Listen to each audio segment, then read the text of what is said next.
Guys, so first I would like to say I have selling my camera down below, so if you want to start YouTubing, I have a good HD camcorder for sale. If you know your rendering settings right, you can make that video look awesome. If you have a light like I do to make camera light, or when you film outside, it looks pretty darn good.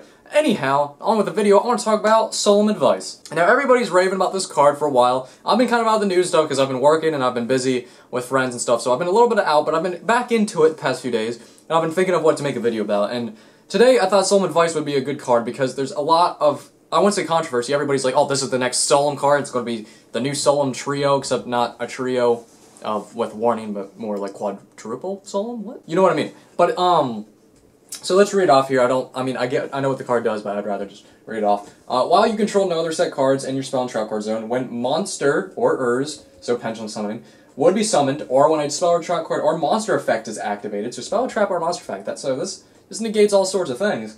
Pay 3,000 life points.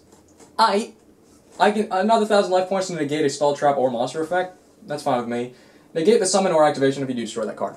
Now, amazing card. Don't get me wrong, amazing. But that first effect, while you control no other set cards in your spell and trap card zone, is quite a problem. Now, you're probably wondering, how does it cause a problem? And you might already know how it causes a problem. So, okay. Decks that play back row, besides like Lightsworn or I'm guessing Shadows and Sylvans, that play Breakthrough Skill or something. Decks that play Breakthrough Skill, if they don't mind, it mills off. But decks that actually play traps, I'm saying like 8 to 12 traps, that's usually a common lineup. You can play more, you can play less, but you know what I'm saying. Tend to have multiple back row at once. Yeah, there's times where you have one set back row and stuff, but usually your set back row is set 2 or 3. You don't want to just set 1 because, 1, that's MST bait. So if they do have an MST card that can just pop cards, it doesn't give them options, leaving you a chance to keep that card on the field. It makes you have a situation that you gotta deal with that's even further shit that you don't want to deal with. Now, granted, if you have other traps, if they're all negate warnings, I mean, if I was playing this, I'd probably play like 3 at a time, take out the Mirror Force and Deep Prisons because they're kind of slow right now. But then again, at the same time, it would be good because you're taking 3,000 damage each turn. But let's just say theoretically, while you control another set cards, like, yeah, you can mess them up. But if I'm set, that's the problem though, that's the whole problem. You could bottomless, you could compulse to get rid of a row, but if you have like, say you set that and set something else, you can't use it, and there's probably going to be a lot of times where you do that and you don't remember, and then you're like, shit. You could play it, like I said, singled, or you could play it double, and you could plan out your things, but it's just, it's not, I don't know, it's just not good enough. It's just not good enough. Now, if this is like if the spell and trap card thing wasn't there, this would be good. Like, this would be amazing. But the spell and trap card zone, it's just not gonna happen. And it's not gonna work with artifact decks, I mean, with trap tricks, because you can't activate it worth a damn. So, you can't use it in that. My Battle and Boxers or 6 Sams can't use it in that. I always set multiple back row. So you can't have cards activated, but you can't have any sets. So if it says, well, you control no other set cards in your spell and trap, so it doesn't matter if there's a card face up, which is good, that's a good plus. But if you're a deck that can play this, you're gonna be playing back row.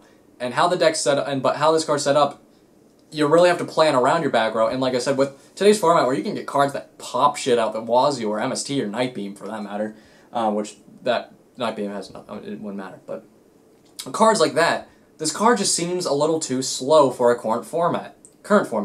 I know it's kind of a card meant to stop pendulum summons, like that's literally basically what it says. While you control another monster set in your spell track, or when a monster parentheses, it's like, okay, pendulum summoning's coming out. This is to stop it. That's basically what it's saying.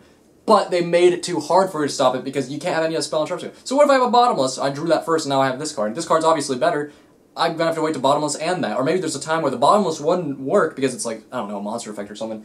Well, this card would work. Like, there's a lot of pros and cons and you got to plan around it. And it doesn't even have like a secondary effect, so decks that don't play traps, that don't mind if they mill it off, if it had some effect that you could play in the graveyard, that'd be awesome. Like, if this card was, while you control another set card spell on Shroud card zone when monsters would be summoned, the same effect, pay 3,000 life points to negate the summoner or activate it, or you can activate this from your graveyard and pay, like some big thing, like 4,000 life points and do it from your graveyard if you mill it off. That would be a cool effect. That would make it more usable for decks that don't play traps, but decks that play traps have a problem playing this card. It's just, and that's all I really have to say about it. It's kind of problematic, and people are going to work around it, and you're going to be in setups where it's like, man, I could Warning, I can Bottomless, I can Compulse, but I can't use this card because I have other set cards protecting my field. even though this card is good and I have 3 of them, I'd rather play 3 of something else that can protect me. Void Trap Hole's a good card that when a monster is summoned, you can negate its effects and destroy it if it's 2,000 more attack, and most monsters that you're trying to get rid of on the field have 2,000 more attack, except Exciton Knight and Gaga Cowboy. But bottom, it's just not what I wanted it to be, and I know that might not be what people hear, and somebody might give me points down below why it is amazing, but as for right now, I don't know how I feel about this card, and I'm just giving some points that maybe you want to think about if you're already so pro about this card like everybody else was. But really, that's all I have to say about it, guys. It's not much, but that's all my really thoughts on me rambling. Also, like I said, link down below on eBay, and I'm selling a camera if you want to get into YouTubing, and I'm not trying to dick you over. It is a nice camera. You need a high-speed memory card, which I think a high-speed 32 gig memory card is like $16. It's a class 10. That's all you have to worry about. Get a class 6 or above. But anyways, yeah. Check down below in the description below eBay. And thanks for watching, guys. If you like this video, thumbs up, subscribe, everything. Let me know down below if you have any counterpoints, anything I've said about. And I'll see you later, guys. Peace!